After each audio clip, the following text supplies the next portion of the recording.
This is Democracy Now!, democracynow.org, the Quarantine Report. I'm Amy Goodman in New York, the center of the pandemic, joined by my co-host Nermeen Sheikh, who is also in New York, but broadcasting from her home instead of where we most like to be, together in the studio, in order to stop community spread. Hi, Nermeen. Good morning, Amy, and welcome to our listeners and viewers around the country and around the world. Well, we are broadcasting from New York City, where the COVID-19 death toll has passed 15,000. The number of daily deaths has finally begun to decrease after more than a month of strict social distancing.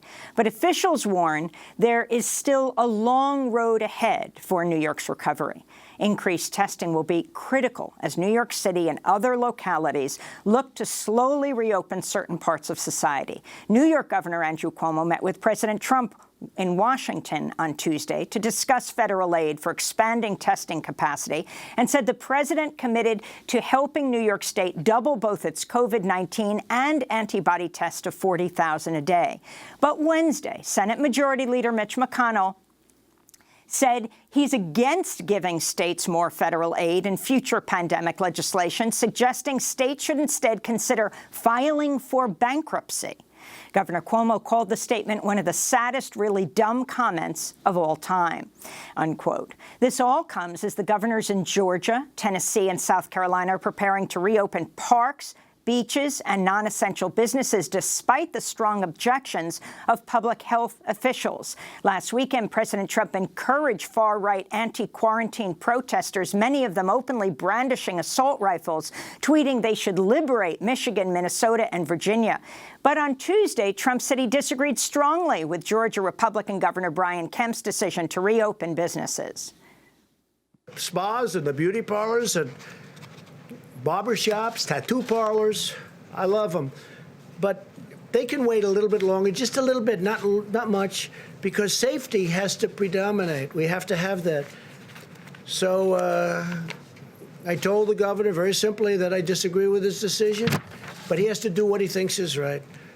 Meanwhile, the head of the Center for Disease Control and Prevention has warned a second wave of the coronavirus could hit the U.S. in the winter with even more devastating results. For more, we're joined by Dr. Syra Madad, an infectious disease specialist, special pathogens expert here in New York City. She was recently featured in the Netflix docuseries Pandemic, which premiered in January. Welcome to Democracy Now!, Dr. Madad. It's great to have you with us. Why don't we start off with what seems to be, to the shock of many, this controversial issue of testing?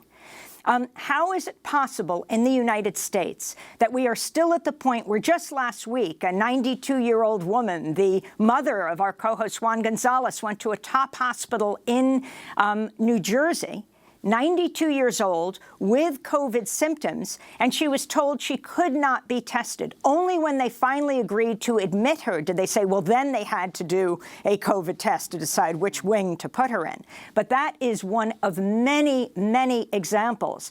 The lack of access that governors, that people in general all over the country have to tests. Why is testing so important?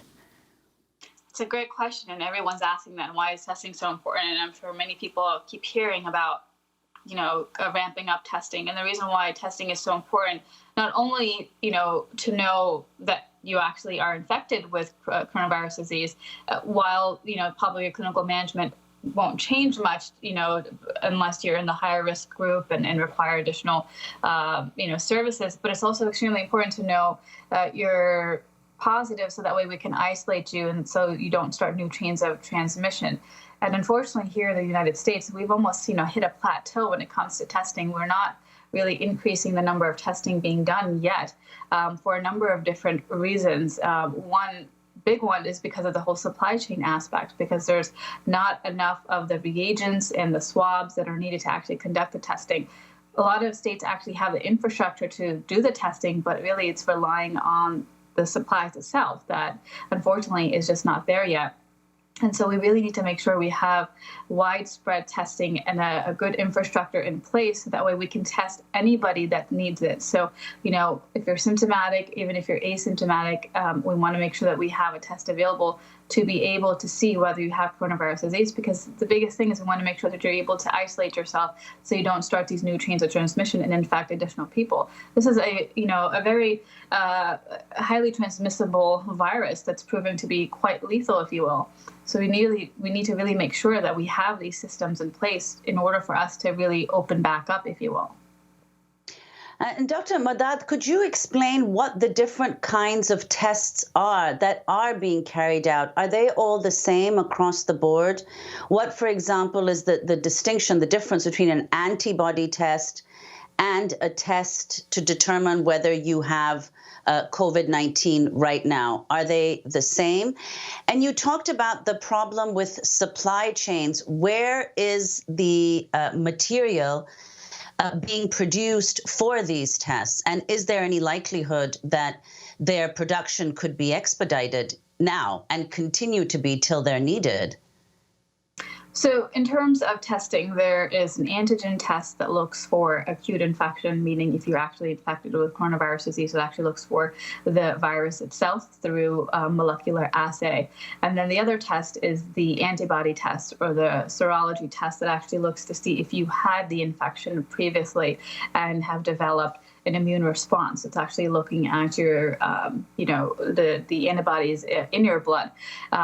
There is two very distinct means. One could be used for diagnostic purposes, if you will, the antigen test. The antibody test is something that is relatively new, and I would highly caution anybody using the serology test right now to make any type of decision. And the reason why I say that is because the assays that are being used for serology tests, so the serology test itself, the blood that is drawn and tested, is very hard to interpret the information. First, the testing itself, you're getting a lot of false positives, false negatives. It doesn't seem to be, depending on the type of test you're using, a lot of these are not validated. They're not going through a quality control measure. We can't see, if they're providing true results. And the other big issue when it comes to serology is, and I think it's very important for people to state, we just don't know a whole lot about this virus. There's still a lot of the science that we do not know. We don't know about the pathophysiology of coronavirus disease. And so even if, for example, you may have a positive antibody test, what does that mean? Does it mean that you are actually immune to coronavirus disease? You can't get reinfected? We don't know that. We don't know how much the titer level that you need that will actually confer immunity. We actually don't know that. There needs to be a lot more data on that. And on top of that, we also, don't know the risk, as I mentioned, of reinfection. And so these are things that I think we need to be very public about. This is the science that we don't know, that we hope to know in the future. It's not there yet. This is a puzzle that is missing a number of pieces. And so while we want to rely on seroprevalence and conducting serosurveys and seeing how many people are, actually immune, we really need to take that with a grain of salt because, again, we don't know a lot. So, Dr. Syra Madad, I wanted to ask you about this possibility of how you open the country. What President Trump is pushing so hard for has been saying that these gun-toting activists around the country who are demanding their states open are liberating their states. What a rational plan would be. I want to ask what you think of the Rockefeller Foundation plan that's just put out there. Paul Romer, the Nobel Prize-winning economist, has recently said some very interesting things. I mean, they're calling for 30 million tests a day in the United States, so that people, a day in the United States. He's calling for a day. The report, I think, is calling for 30 million tests a week. He said it should be a day. I think he compared it to that the U.S. makes something like 350 million cans of soda a day. Why can't we do 30 million a day? The report itself, though, calling for 30 million a week. We are so far from any of that. I think that would clearly go to the issue of the Defense Production Act. President Trump demanding that companies start to convert to making these tests. Trump has been extremely resistant to this idea of mass testing. But how else do you open the country without having to shut it down right away because there's another mass outbreak, because workers come together who are both positive and those that weren't exposed? You're absolutely right. And I think the best way to really show the American public, what situation we're in is look at where we're at right now, right? And one of the reasons why we're seeing a decrease in the number of cases, depending on where you are here, at least in the state of New York, is because of our collective actions, doing what we call social distancing, physically distancing ourselves. And the reason why we're doing that is because we want to obviously make sure that we're not going out, we're not coming in contact with the virus, right? So the end game is, the whole goal is making sure we don't come in contact with the virus, because if you come in contact with the virus, then obviously you can get infected. And right now, no one has really immunity to this virus because it's brand new, unless obviously you're already going through active infection right now. And so the virus is still out there. And one of the reasons why we've been able to decrease the number of cases is because of social distancing. If you take that away, that very effective public health measure, then we're going to be in the same position that we were back in January, back in February, back in March, because nothing has changed between now and then. We still don't have enough testing, and we still don't have, a testing, a treatment option yet. Number of clinical trials still in the pipeline. People are actually getting very confused, I think, in terms of when we're talking about all these different medications. I think some people, when I've been talking to them, they think these are cures. These are not cures. There is no cure for coronavirus disease. There are a number of different treatments that are in clinical stages. How effective and safe they are, that's still something that's being explored. And so nothing has changed. And if we are to reopen the economy, being in the same position that we're going to put ourselves in, we're obviously going to see a resurgence of cases. And as we've seen with history, right, a lot of people have been comparing this to the 1918 Spanish flu. The second wave was much higher and much more severe than the first one. And so if we're going to let history repeat itself, I think we just need to make sure that we're prepared for it. And unfortunately, we are not. And I think the other thing we need to also think about is, how do we define risk and how do we define the word safe? Because that's, living with COVID-19 is going to be our new normal. So we need to make sure, what amount of risk are we able to take, if at all? And what does that word safe actually mean? We're not going to really be safe as long as that virus is out there and lingering. We're not going to be safe. So we need to continue to do various public health measures to protect everybody. And Dr. Madad, that's a very good point that you make about how essential social distancing is, given where we are now with both testing and clinical trials for drugs. Could you give us some sense, because obviously the costs of social distancing and the impossibility of social distancing in a large part of the world, the developing world in particular, and among poorer communities everywhere, where it's simply not possible to be socially distant from others.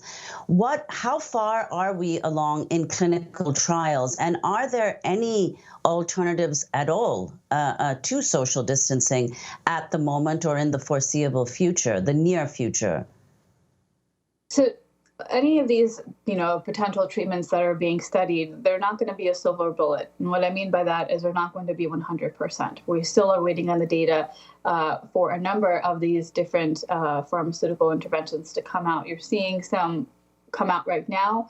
For example, hydroxychloroquine, you're seeing whether it's safe and effective. And in fact, the data is showing otherwise, that it actually is not effective. And then you're seeing other studies come out with remdesivir that is showing, that is looking promising. But again, when you're doing these clinical trials, you really need to go through the proper channels and making sure that you're studying these individuals for a longer period of time. And that's obviously not happening right now. These are very quick, short studies. And so I think in the coming weeks to months, we'll probably get some more information in terms of the various clinical trials that are out there around the world, not just here in the United States. And so And Dr. seems as if Madad, do you want to weigh in on this huge controversy that's happening with Dr. Bright right now? I mean, President Trump, the Trump administration fires the person in charge of vaccines in the government, who has been fighting hard to coordinate all these kind of tests you're talking about, clearly opposed to, prescribing hydroxychloroquine or chloroquine without the proper studies, and now being taken out as he resists the President Trump's drug of choice, which hasn't even been adequately tested. This is something I've been saying from the get-go. We really need to let science speak, and we really need to look at the facts. We need to follow the facts. There is obviously a lot that we don't know, and we need to be very clear about that. And we need to make sure people understand when we don't know something, we're providing that information. When we do know something, we can provide that information. And doing these types of and then having these types of actions and reactions is very unfortunate, because it's showing the credibility of the administration in and of itself. And this is a very pressing time, and a lot of lives are on the line, and we really need to make sure that we're following the facts. And so we want to make sure that we are having experts be able to be at the table and drive these conversations. Dr. Madad, if you could talk about your own personal experience, did you test positive for COVID-19? I did. I did test positive for COVID-19. Certainly, I think anyone getting that type of test result, it is scary, especially knowing, if you have loved ones at home, those are even in the high risk category, which for me, I do. It was something that, when I got the test result, wasn't surprising, really, unfortunately, given the circumstances and being out there. But I was able to quickly isolate myself, and luckily everybody in my household was able to recover.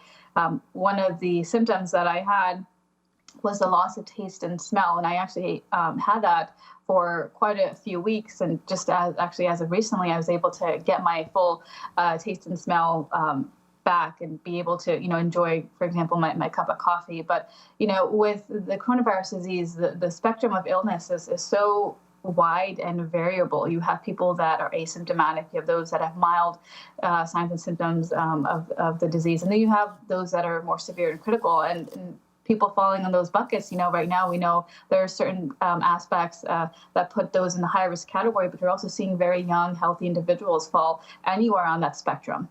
So again, we don't know a whole lot about this disease, but we're hopeful that as the days and hours and weeks progress, that we can learn more through,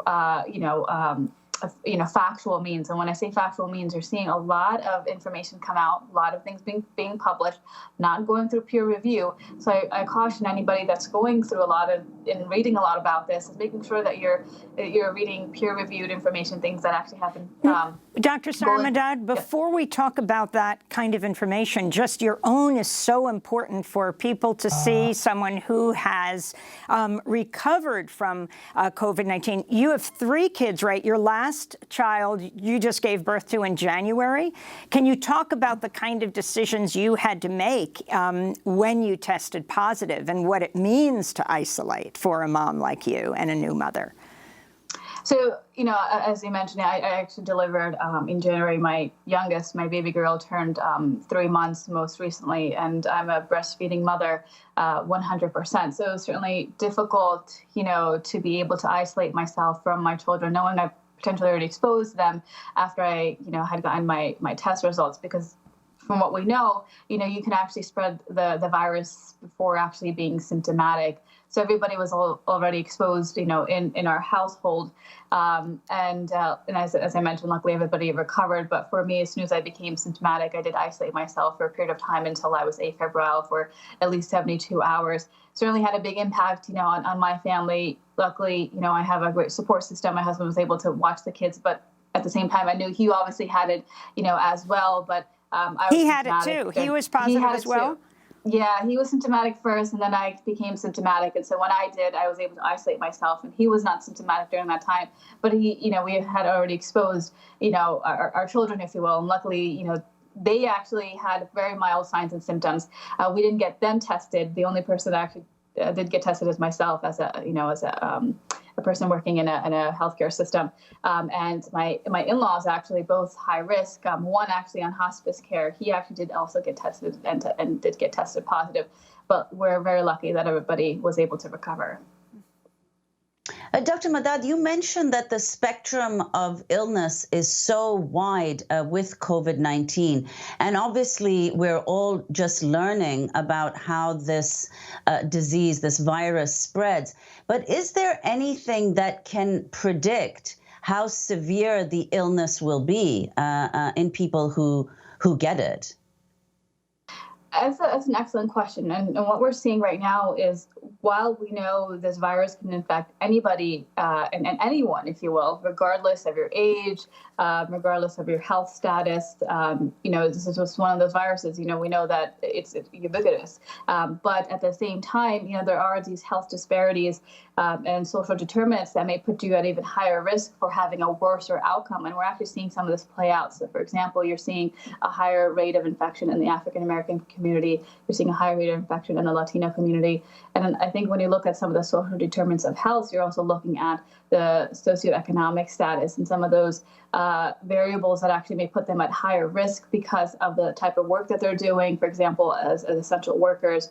Also looking at their living conditions, living in close quarters. I think it was by no accident that one of the first hospitals that was overwhelmed in New York City was the Elmhurst Hospital. And the reason for that is that particular area and that zip code is one of the most diverse urban areas in the United States. And you have a lot of families living together in close corridors. And so when we talk about social distancing, and as we've mentioned actually earlier, some people don't have the privilege of actually socially distancing themselves because there's so many people living in their household. And so because of that, you can spread the virus much more easily and quickly. And we're seeing a lot of that play out. And can I ask you about this this new observation, not really new among the docs all over the country. I had gotten this random text last week. It's not about the pneumonia. It's about the blood clots. And I wanted to read to you from a Washington Post piece. A mysterious blood clotting complication is killing coronavirus patients. It says increasingly doctors are also reporting bizarre, unsettling cases that don't seem to follow any of the textbooks they've trained on. They describe patients with startling low oxygen levels, so low that they would normally be unconscious or near death, talking and swiping on their phones. Asymptomatic pregnant women suddenly in cardiac arrest. Patients who, by all conventional measures, seem to have mild disease deteriorating within minutes and dying at home. And they're saying it seems to be this issue of blood clots. In fact, the first person now who's believed to be weeks before we really believed, a 57-year-old woman in California who's in very good shape, no pre-existing conditions. It looks like she also died in this way of sudden maybe cardiac arrest, and people didn't identify it as coronavirus in the beginning of February. What about this blood clotting issue? It certainly is an issue, and from what we're seeing, what hospitals are reporting, it is becoming. When I wouldn't even say becoming, it does seem to be a common issue. But what we're also seeing is that while maybe folks may think that COVID-19 is more implicated with the lungs, we're actually seeing a number of different organs within the body actually in distress and having various manifestations. So you're seeing issues with kidneys and heart and brain and liver. And so the way that it can manifest is obviously very different, and it depends on the individual, the immune response and the body response. But what we also don't know is the sequelae, and what I mean by that is the long-term effects of COVID-19. And this is something, as I mentioned, it's a new virus. It's only about 4 or 5 months old, and we're learning a lot about it, and a lot we don't know. And everyone is really learning at the same time. We're relying on each other to be transparent and show data and share some of the case studies that are, that we're seeing that may help others that are obviously treating individuals with COVID-19. But, I think a good example would be, for example, Zika. Zika was relatively something that a healthcare system did not experience in the magnitude that we did a few years ago. And you saw obviously children, being born with microcephaly and having other issues. Those individuals, those children are still being studied long-term to actually look at the full effect of Zika. And you're still seeing data come out And similarly with COVID-19, this being a new virus in and of itself, it's going to take years for us to actually see the long-term effects, because you need to follow these individuals for their entire lifetime to actually see, does it have additional effects on them, not just during the acute stage when they're actually infected and in the hospital, but also once they get discharged, is it going to have any effect on their health moving forward? And really, that's a question that we don't have an answer to yet. And Dr. Madad, very quickly before we conclude, as I'm sure you know, many people are relying on the development of a vaccine, even if it'll take from 12 to 18 months. But you've said that even a vaccine won't be a silver bullet, as you said. Why is that? And what about your concerns about certain people perhaps not getting the vaccine even once it's available? Why would people do that? Well, first, I think when we say 12 to 18 months, that is an optimistic timeline. Is it realistic? I don't think it is very realistic, knowing that, developing a vaccine actually takes years and years. But we really need to be very careful on making sure that we're having a safe and effective vaccine to actually administer to the American public and globally. And I think once we do have a vaccine that is safe and proven to be safe and effective, and whenever that will be, we're going to have to jump through additional hurdles, like those that are hesitant to actually get vaccinated. As you may be aware, the anti-vax movement is vast. And it actually is one of the biggest global health problems that we have in the world. And so we need to make sure that even once we have a vaccine available, people are actually able and not less reluctant to actually get vaccinated. But even on top of that, when these vaccines are manufactured, not everybody's going to get the vaccine at the same time. There's going to be a short supply, and to get everyone vaccinated will take years. We're a very, very large country with many individuals, and to be able to vaccinate everybody that is eligible to get vaccinated will take at least a year or two, or maybe even longer. And so we need to really face the facts and know that this is where we're at, and we know that there's going to be additional hurdles once that vaccine is available. And so this whole notion of herd immunity and so on and so forth, we really need to give it a lot more thought. Well, we want to thank you so much, Dr. Syra Madad, infectious disease specialist, special pathogens expert, featured in the first episode of this remarkable series that came out of Netflix called Pandemic, which unbelievably enough came out right at the beginning. And Dr. Madad, we're so thankful that you and your family now are safe, are healthy, and we just hope for that for the rest of the country and the world. We also have this breaking news. The Labor Department has just reported another 4.4 million people, U.S. citizens, filed for unemployment claims over the last week, bringing the total over the past 5 weeks to over 26 million. That doesn't even include the millions of undocumented immigrants living in the U.S. who've lost their jobs due to the pandemic, and those who tried to apply but weren't able to. When we come back, we speak to another doctor, a global health expert, about the efforts to stop the deadly spread of COVID-19 with contact tracing in Massachusetts, following those who've been in contact with those who have COVID-19. Stay with us.